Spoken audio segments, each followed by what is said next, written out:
చనిపోతూ ఉంటారు.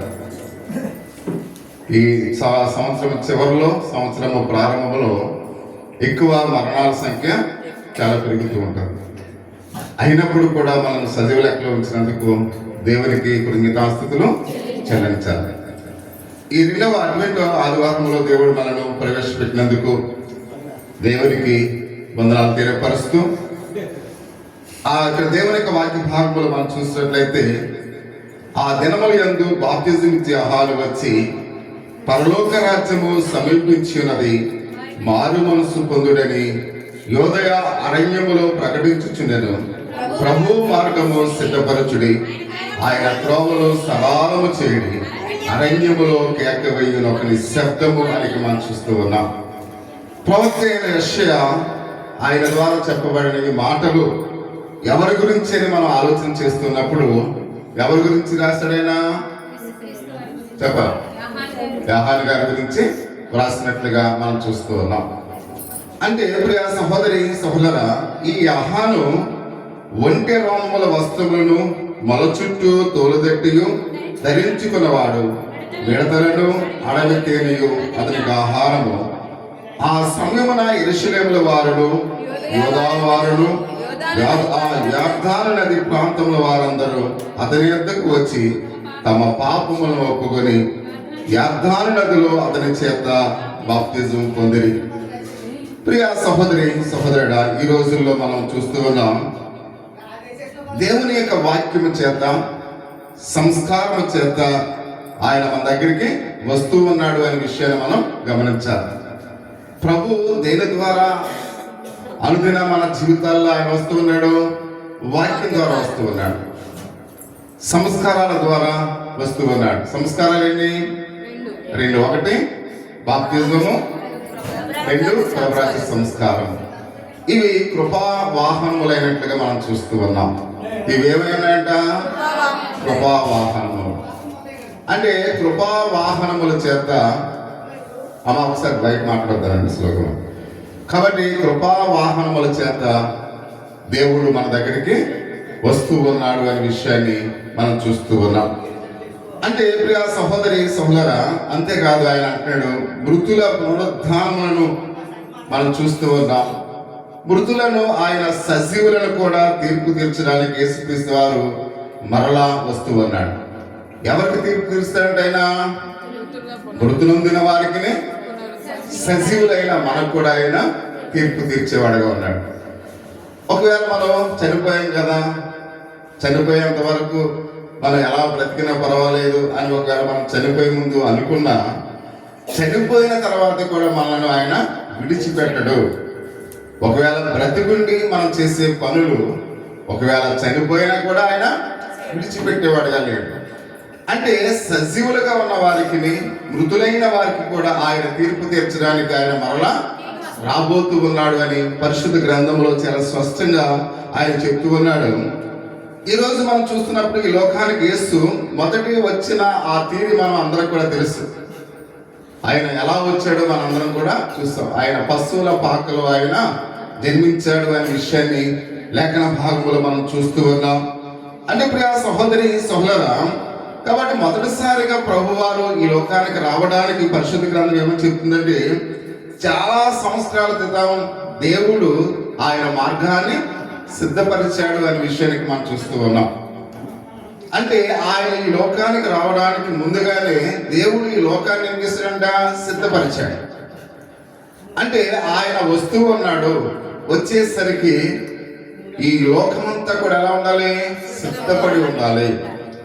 ఆ సిద్ధపడి ఉండడానికి ఎవరిని ఎన్నుకున్నాడు? దేవుడు యోహాను గారిని ఎన్నుకున్నాడు అనే విషయానికి మనం చూస్తూ ఉన్నాం. అంటే ప్రభు ఈ లోకానికి వస్తూ ఉన్నాడు, దేవుడు ఈ లోకాన్ని సిద్ధపరుస్తూ ఉన్నాడు. దేవుడు ఈ లోకాన్ని సిద్ధపరుస్తున్నప్పుడు యోహాను గారిని ఎన్నుకున్నాడు. ఎవరి కోసం సిద్ధపరుస్తున్నాడు? ప్రభు రాకడ కొరకు సిద్ధపరుస్తూ ఉన్నాడు. ఏ రాకడ కొరకు సిద్ధపరుస్తున్నాడు? ఆయన మొదటి రాకడ కొరకు సిద్ధపరుస్తూ ఉన్నాడు. ఇప్పుడు మనం 2వ రాకడ కొరకు సిద్ధపడుతూ ఉన్నాం. అంటే ఆల్రెడీ దేవుడే ఈ లోకాన్ని ఆయన మొదటి రాకడ కొరకు ఏం చేశాడు? సిద్ధపరిచాడు అనే విషయాన్ని పరిశుద్ధ గ్రంథంలో అయితే మనం చూస్తూ ఉన్నాం. అంటే ఆయన రాకడ కొరకు మార్గాన్ని ఏం చేస్తున్నాడు, సిద్ధపరుస్తూ ఉన్నాడు.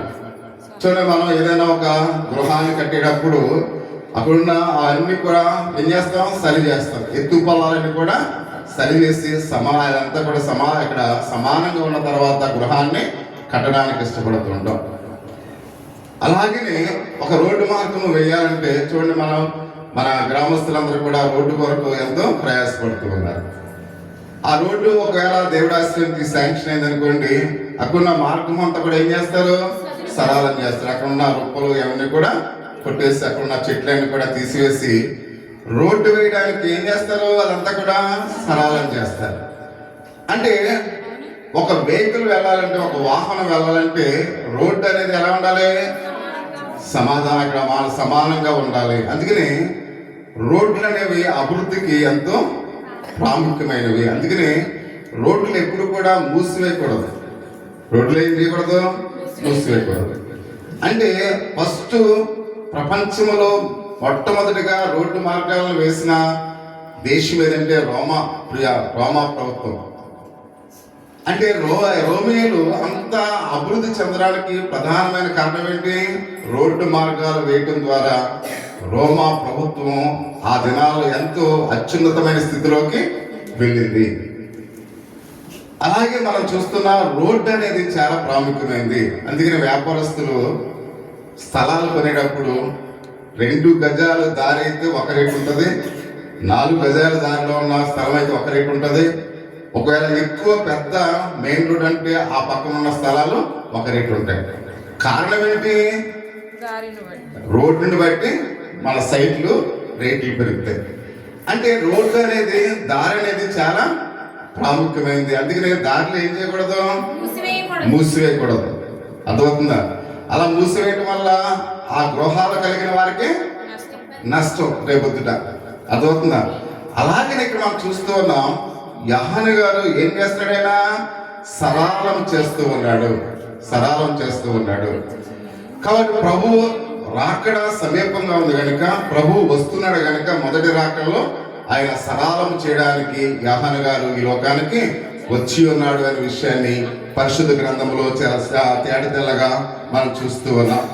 అంటే యెషయా గారి ద్వారా ఈ వాగ్దానము దూతగా మనం చూస్తున్న దేవుడు ప్రత్యేకంగా పంపించాడు అనే విషయానికి మనం చూస్తూ ఉన్నాం. అంటే దేవుని దూతగా ఎవరు వచ్చారంట, యోహాను గారు వచ్చారు. దూత అంటే అర్థం ఏంటి, వర్తమానాన్ని చేరవేసేవాడు.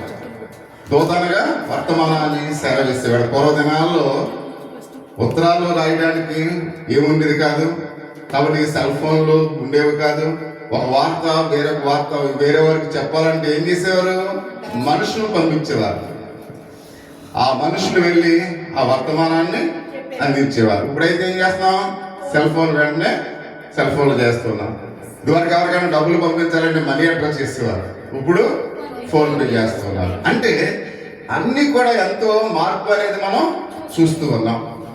అలాగే ఇక్కడ ప్రభువు కూడా దేవుని దూతగా యోహాను గారిని పంపించాడు. ఆ దినాల్లో దేవుని యొక్క సువార్త ప్రజలందరికీ కూడా తెలియాలి, ప్రభు వస్తూ ఉన్నాడని ప్రజలందరికీ కూడా తెలియాలి అని తన వర్తమానం కొరకు ఆయన ప్రభుని పరిచయం చేయడం కోసం దూతగా యోహాను గారిని వాడుకున్నట్లుగా మనం చూస్తూ ఉన్నాం. అయితే ఆ యొక్క బాప్తిజం ఇచ్చే యోహాను ఇక మనుషుల గురించి ఒకసారి మనం తెలుసుకుందాం. ఎందుకంటే ఆ దూత యోహాను గారి గురించి కూడా మనకి తెలియాలి. ఒకవేళ ఇప్పటి వరకు మీకు ఆయన గురించి తెలుసు అయినప్పుడు కూడా మరొకసారి ఆయన ఎట్లాంటి పరిస్థితిలో దేవుని పరిచర్య చేశాడు అంటే, ఒక సేవకుడు ఎలా పరిచర్య చేయాలి అని మీరు అందరూ కూడా ఆలోచన కలిగి ఉండాలి. అంటే సేవకుడు ఏ స్థితిలో ఉండి దేవుని పరిచర్య చేయాలి, ఆ సేవకుడు మనసు దేని మీద కాన్సంట్రేషన్ ఉండాలి. అంటే సేవకుడు అంటే ఎలా ఉండాలో ఈ యొక్క ఉదయకాల సమయంలో మీరు తెలుసుకోవాలి. ఎవరి ద్వారా? యోహాను గారి ద్వారా. అంటే యోహాను గారికి ఉన్న లక్షణాలు ఒకవేళ మీ సేవకులలో లేకపోతే దానివల్ల ప్రయోజనము లేదు అనే విషయాన్ని మనం గమనించాలి. ఈ దేశంలో దేవుని యొక్క మందిరానికి వెళుతున్న వారు ఎవరైనప్పుడు కూడా యోహాను గారి వల్లే మీ సేవకులు ఉంటున్నారా లేదా అని ప్రతి ఒక్కరిని కూడా గమనించవలసిన వారమైనట్లుగా మనం చూస్తూ ఉన్నాం. అందుకని బాప్తిజం ఇచ్చి యోహాను యేసు కొరకు మార్గాన్ని సిద్ధపరచడానికి దేవుని చేత పంపబడిన వాడు అని పరిశుద్ధ గ్రంథంలో అయితే మనం చూస్తూ ఉన్నాం. ఎవరి చేత పంపబడ్డాడంటే ఆయన దేవుని చేత. కాబట్టి దేవుని చేత పంపబడిన ఈ యొక్క యోహాను గారు అసలు అతను ఎవరో మనం తెలుసుకుందాం ప్రియమైన మాట. అతడు ఎవరు? మొదటి మాట. రెండవ మాట, అతడు ఏం చెప్తూ ఉన్నాడు, అతను ఏం చెప్తూ ఉన్నాడో కూడా మనం తెలుసుకోవలసిన వారు ఎట్లుగా మనం చూస్తున్నాం. అతడు ఎవరు, అతను ఏం చెప్తూ ఉన్నాడు, అతన్ని ఎవరు పంపించారు? దేవుడు పంపించాడు.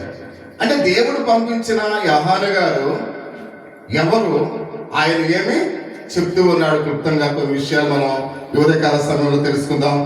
అందుకని మొదటి వచనంలో మత్తయి సువార్త 3వ అధ్యాయము, బాప్తిజం ఇచ్చి యోహాను యోధ అరణ్యములో ప్రకటించుచుండెను అని ఇక్కడ ఉన్నట్లుగా మనం చూస్తూ ఉన్నాం. అంటే ఈ యొక్క బాప్తిజం ఇచ్చి యోహాను గారు ఎక్కడ ప్రకటిస్తున్నాడు? యోదయ అరణ్యములో ప్రకటిస్తూ ఉన్నాడు. నేటి యొక్క విశ్వాసుల యొక్క జీవితాల్లో మనం చూస్తున్నప్పుడు దేవాలయాలు లేని గ్రామాలు కొన్ని వేల గ్రామాలు ఉన్నాయి. అడవి ప్రాంతాల్లో మనం చూస్తూ ఉన్నాం. అక్కడ కొన్ని స్కూల్స్ ఉండవు, దేవాలయాలు ఉండవు, హాస్పిటల్ ఉండవు. అటువంటి ప్రాంతం తాగడానికి నీరు సరిగ్గా సరైనది ఉండదు. అటువంటి ప్రాంతాల్లోనికి వెళ్ళి దేవుని యొక్క సువార్త చేయడం అంటే సాధారణమైన విషయము కాదు. అటువంటి ప్రాంతాలకు వెళ్తే వారు వెనకబడిన వారు కనుక వాళ్ళు ఇవ్వడానికి కూడా డబ్బులు వాళ్ళ దగ్గర ఉండవు. అటువంటి గ్రామాలని ఏ సేవకైనా ఎన్నుకుంటాడా? ఎన్నుకోడు. అంటే ఒక సేవకుడు తన పోషింపబడడానికి డబ్బులు కావాలి, మంచి ఆహారం తినడానికి మంచి గృహము కావాలి, తన పిల్లలు చదువుకోవడానికి మంచి వసతులు కలిగిన గ్రామమై ఉండాలి. ఇవన్నీ కూడా ఆలోచించి అవి ఎక్కడైతే ఉంటాయో అక్కడే సేవ ప్రారంభించడం అనేది మనం చూస్తూ ఉంటాం. కానీ ఇక్కడ యోహాను గారి పరిస్థితి ఒకసారి మనం ఆలోచన చేస్తున్నప్పుడు ఆయన ఎక్కడ ఎన్నుకున్నాడు? ఆయన యోదయ అరణ్యములో సువార్త ప్రకటిస్తున్నాడు. అంటే అరణ్యములో అక్కడ ఏమి వసతులు కూడా ఉండవు అనే విషయాన్ని మనం గమనించాలి. అంత మాత్రమే కాకుండా మనం చూస్తూ ఉన్నాం ప్రియమైన వాళ్ళు, అక్కడ కొండలు బండలు ఇసుక తప్ప ఇంకా ఏమి కూడా ఉండవు. అక్కడ మనం ఎటు చూసినా కంపలు కనపడతాయి, తొప్పులు కనపడతాయి, కొండలు కనపడతాయి, చిన్న చిన్న ఆ మాలుగా చూస్తే చిన్న చిన్న పాకలు అక్కడ కనపడతాయి. అక్కడ మనిషి నివసించడానికి, మనిషి సౌకర్యవంతమైన జీవితాన్ని కలిగి ఉండడానికి అక్కడ ఎటువంటి అనుకూల పరిస్థితులు ఉండవు అనే విషయాన్ని మనం అందరం కూడా గమనించవలసిన వారు మనం చూస్తూ ఉన్నాం. ఆ ప్రాంతాల్లో పంటలు కూడా పండవు ప్రియమైన వాళ్ళు. పంటలు ఉంటాయి అక్కడ, పంటలు కూడా పండవు. అదంతా కూడా ఎడారి భూముల్లాగా ఉంటాయి అనే విషయాన్ని మనం చూస్తున్నాం. ఎవరైనా పోలవరం, కన్నాపురం ఇటు ఎప్పుడైనా వెళ్ళారమా? ఎవరైనా వెళ్ళారమా? మీరు వెళితే ఆ ప్రాంతాలు ఎలా ఉన్నాయో మనం చూస్తూ ఉంటాం. అంత మాత్రమే కాకుండా ఇక్కడ మనం గమనించినట్లయితే అక్కడ ఎక్కడో కొద్ది మంది ప్రజలే ఉంటారు. ఎక్కడో ఒక 10 గృహాలకి ఒక గ్రామం కింద ఉంటూ ఉంది. అంటే ఒక 10 లేదా ఒక 20 గృహాలు మాత్రమే అక్కడ ఉంటాయి. ఒకవేళ ప్రార్థన పెట్టినా అక్కడ ఎంతమంది వస్తారు? 2 3 లేదా 10 మంది వస్తారు. అంటే అక్కడ ఏమైనా ఆదాయం మనకు ఉంటుందా? ఉండదు. అంటే ఇక్కడ యోహాను గారు ఎన్నుకున్న పరిస్థితిని, యోహాను గారు ఆలోచించే విధానాన్ని ప్రతి ఒక్కరిని కూడా గమనించవలసినట్లుగా మనం చూస్తూ ఉన్నాం. అంత మాత్రమే కాకుండా ఇక్కడ ఇతరులకు ప్రకటించడానికి ప్రాముఖ్యమైన సందేశాన్ని యోహాను గారు కలిగి ఉన్నాడు అనే విషయాన్ని మనం గమనించాలి. అంటే దేవుని విషయంలో మళ్ళీ ఎంతగా ప్రేమిస్తూ ఉన్నాడో ఎడారి ప్రాంతంలో కొండల్లో ఉన్న ఆ యొక్క బలహీనమైన వర్గాలు కలిగిన వారిని కూడా దేవుడు అంతే ప్రేమిస్తూ ఉన్నాడు. అంటే దేవుని ప్రేమలో మార్పు లేదు ప్రియమైన వాళ్ళు. మన ప్రేమలో మార్పు ఉంటుంది. మనమైతే మనకన్నా ధనవంతులైన వారిని మాత్రమే మనం ప్రేమిస్తాం, వారిని మాత్రమే మనం స్నేహితులుగా చేర్చుకుంటాం. ఒకవేళ వివాహ కార్యక్రమం మన గృహంలో జరిగిన ముందుగా పెద్దవారికి మాత్రమే మనం చెప్తాం, ప్రాధాన్యత ఇస్తాం. కింద స్థాయి వాళ్ళందరికి కూడా ఫోన్లే చేస్తాం.